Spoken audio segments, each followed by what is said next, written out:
नमस्कार दोस्तों, नई कृषि दर्शन में आपका स्वागत है। और उसके पहले मैं कहूँगा कि यदि आप हमारे चैनल पर नए आए हैं तो कृपया इस चैनल को सब्सक्राइब कर लीजिए ताकि हर वीडियो का नोटिफिकेशन आपको मिलता है। तो अपनी गायों को सर क्या खिलाते हैं, दाना में क्या देते हैं? दाना में हम मल्टीपल ग्रेन दाना रखने की कोशिश करते हैं। जी। और जितना अच्छा बेटर से बेटर क्वालिटी का दाना हो सके। जैसे कि हम फीड की बात करें तो प्रोटीन का सोर्स में जो सबसे अच्छा प्रोटीन का सोर्स है वो सोयाबीन है। जी। तो सोया डीओसी यूज़ करते हैं प्रोटीन सोर्स के लिए। मस्टर्ड केक यूज़ करते हैं, मस्टर्ड डीओसी यूज़ करते हैं। जी। और तिल की खली जो है वो यूज़ करते हैं। बाकी एनर्जी के सोर्स के लिए हम मक्का यूज़ करते हैं, जौ यूज़ करते हैं। जी। और फाइबर के लिए बिनौला और अपना चोकर यूज़ करते हैं। जी। और बाकी फिलर के रूप में DORB जो यूज़ होता है वो यूज़ करते हैं। राइस पॉलिश यूज़ करते हैं। मिनरल मिक्सचर में भी वैरायटी टाइप के मिक्सचर हैं, मैक्रो मिनरल और ट्रेस मिनरल विटामिन्स हुए, टॉक्सीमाइंडर है और तमाम चीज़ें हैं जो हम मिनरल में यूज़ करते हैं। कैल्शियम पाउडर के लिए DCP है, कैल्साइट पाउडर है। बफर के लिए बफर है, ईस्ट है, एंजाइम है, तो ऐसी और सॉल्ट है। तो तमाम चीज़ें हैं जो फीड में यूज़ करते हैं हम। उसका अलग डेफिनेट एक रेशियो होता है वो किस एनिमल पे यूज़ करना है। जैसे कि जो हाई यील्डर है उस पर कितने प्रोटीन का फीड जाना चाहिए वो देते हैं। और जो हमारे ट्रांजिशन वाले एनिमल हैं, जो काबिंग में होने वाले जो एनिमल हैं उनके पे उनका फीड अलग बनाते हैं। जो हीफर हैं उनका अलग फीड रहता है, जो काफ रहते हैं उनका अलग रहता है, काफ ग्रोवर, काफ स्टार्टर।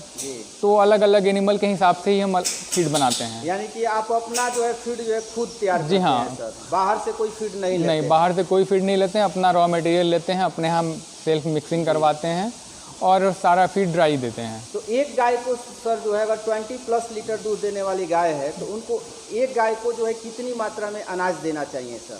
अगर मेरा जो फंडा है वो है कि आप मिल्क का 40% हम एनिमल को फीड देते हैं।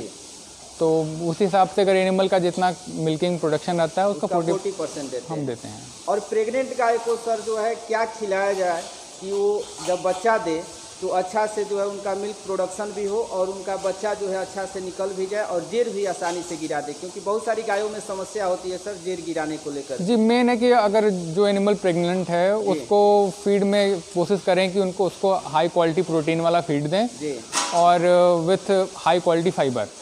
अगर वो दे रहे हैं उसके साथ अगर आप ट्रेस मिनरल और विटामिन और माइक्रो मिनरल अच्छे अमाउंट में दे रहे हैं तो उसमें विटामिन का काफ़ी रोल है। और टॉक्सीमाइंडर भी आप दें फीड में तो वो एनिमल काफ़ी इजीली काबिंग होता है उसका। और एक गायों में सर समस्या होती है थनैला को लेकर। जी हाँ, क्योंकि हाई मिल्किंग जो गाय होती है सर, इन लोगों में बहुत बड़ी समस्या होती है थनैला।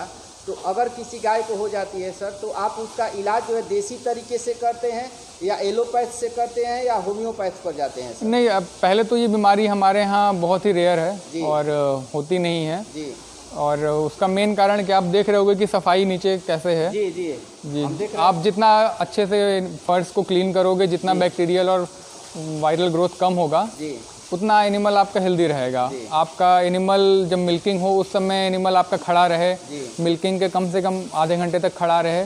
कोशिश किया करिए कि जो मिल्किंग वाला टाइम उसी टाइम एनिमल को फीड पड़े ताकि एनिमल फीड खाते रहे और बैठे ना। हाँ, बैठे ना। तो उस वाले केसेस में उस टाइम आपके बैक्टीरिया ग्रोथ कम होता है तो इन्फेक्शन के चांसेस कम रहते हैं।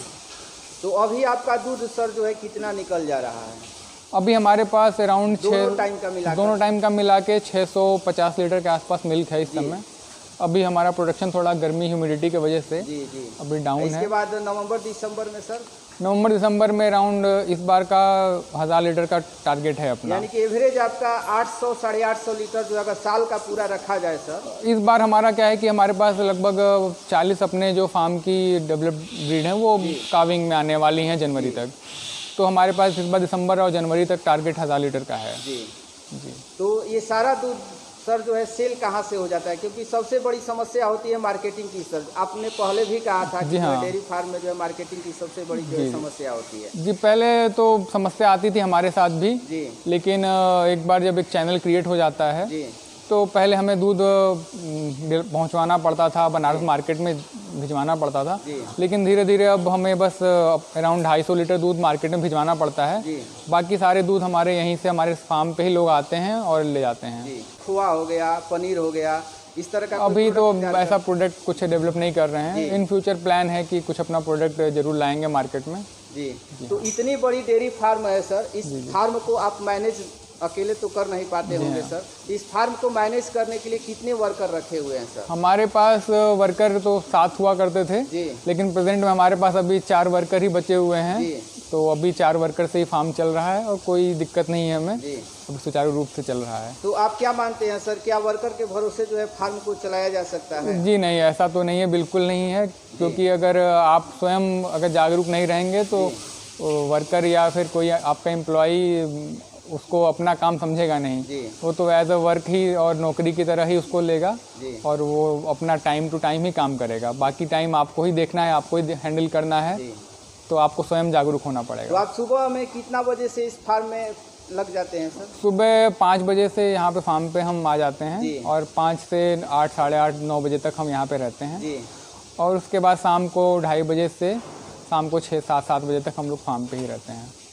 इसके बाद जो है सारा कुछ जो है, इसके बाद बीच में अगर ज़रूरत पड़ी तो विज़िट करते हैं, फिर या फिर अगर कोई दिक्कत हुआ तो हमारे वर्कर फ़ोन करते हैं कि ये सर दिक्कत है या भैया दिक्कत है। जी। तो इन गायों का सर जो गोबर होता है क्या होता है कि आप जो है जैविक खाद बनाते हैं या बायोगैस प्लांट लगाए अभी तो हुए हैं? हमारे यहाँ आप देख रहे होगे कि हमारा वर्कर वो गोबर को फ्लश कर रहा है। जी, हम देख रहे हैं सर। तो अभी हम गोबर को फ्लश करके हमारे पास पीछे 5 बिस्सा ज़मीन हमने छोड़ रखा है, जी। गड्ढा खुदवाया, उस गड्ढे में जाता है। जी। और इसको हम गर्मी में गड्ढे में से 2 गड्ढा है तो एक जब सूख जाता है तो दूसरे गड्ढे में जाता है। जी। वो गर्मी में हम निकलवा के अपने बाकी खेतों में उसका छिड़काव करते तो हैं। बायोगैस प्लांट क्यों नहीं लगवा लेते हैं सर? इससे आपके जो है फार्म पर जो है बायोगैस प्लांट का जो रिटर्न है, अगर इंडिया में आपने कहीं भी सुना होगा तो सुना होगा कि बायोगैस फेल हो गया। जी। जी। उसका मेन कारण है कि बायोगैस का जो रिटर्न है वो काफ़ी लंबा है। जी। जी। और बायोगैस का यूटिलाइजेशन जो अभी प्रेजेंट में हो रहा है या तो खाना बनाने में हो रहा है या तो जनरेटर चलाने में। जी। अगर आप बायोगैस, अगर 100 एनिमल का डेयरी फार्म है, आप बायोगैस बनाना चाह रहे हैं तो लगभग 25 से 30 लाख का खर्चा है। 25 से 30 लाख। 30 लाख रुपए इन्वेस्टमेंट करके आप एक जनरेटर चला रहे हो जो 5,000 महीने का बिजली बचा रहा है। तो आप 5,000 तो आप 60,000 सालाना बचा रहे हो। तो आप कितने साल में उसका रिटर्न आप खुद ही कैलकुलेट कर सकते हो कि आप। जो लोग नहीं लगा हाँ, पाते। और रही बात आप ईंधन उसको जलाने के लिए यूज़ करने के लिए, तो आप गैस का भी अगर मान के चलते हैं 1,000-1,500 रुपये महीने का बचाएगा, तब भी हमारा रिटर्न नहीं आ पा रहा है। तो जितने इन्वेस्टमेंट के हिसाब से रिटर्न उसमें नहीं है, इस वजह से ये बायोगैस इंडिया में अभी तक फ्लॉप रहा है। तो कभी आपको ऐसा नहीं लगता है सर कि आप जो है डेयरी फार्म में आकर के बहुत बड़ी गलती कर चुके हैं सर? जी, ऐसा तो नहीं लगा कभी हमको। जब से आए तब से अच्छा ही है, होता जा रहा है और अच्छा होने की उम्मीद भी है। जी। और भगवान की कृपा से और अच्छा होगा ही आगे। सर, आप एक युवा हैं और आज के युवा अगर डेयरी फार्म करना चाहता है, उन युवाओं के लिए आप कुछ संदेश दे दीजिए सर। मैं बस यही कहना चाहूँगा कि जो भी अगर आप इस डेयरी सेक्टर में आना चाहता है, वो ये मान के चले कि अगर उसके यहाँ अगर एक भी वर्कर नहीं है, कभी ऐसा भी समय आ सकता है कि उसे स्वयं सारा काम करना पड़े, उसके लिए तैयार रहे। और सबसे ज़्यादा ज़रूरी है कि वो रिसर्च करके आए, यूट्यूब के वीडियोस देख के नहीं कि वो भैया इतना कमा रहे हैं, वो 2 लाख रुपए महीना कमा रहे हैं, भैया 2.5 लाख रुपए महीना कमा रहे हैं, डेयरी उस पर ना जाते हुए स्वयं अपनी पहले वो स्टडी करे कि डेयरी फार्मिंग में प्रॉफिट तो सबको दिखते हैं, चैलेंजेस कहाँ कहाँ हैं वो देखे कि चैलेंजेस कहाँ हैं, कहाँ पे हम फेल हो सकते हैं, और फेलियर वाले पॉइंट को नोट करें, उसके बाद ही वो डेयरी फार्म में आए, वो सक्सेसफुल बनेगा। तो इतनी जानकारी दी है सर, आपका बहुत बहुत धन्यवाद। धन्यवाद।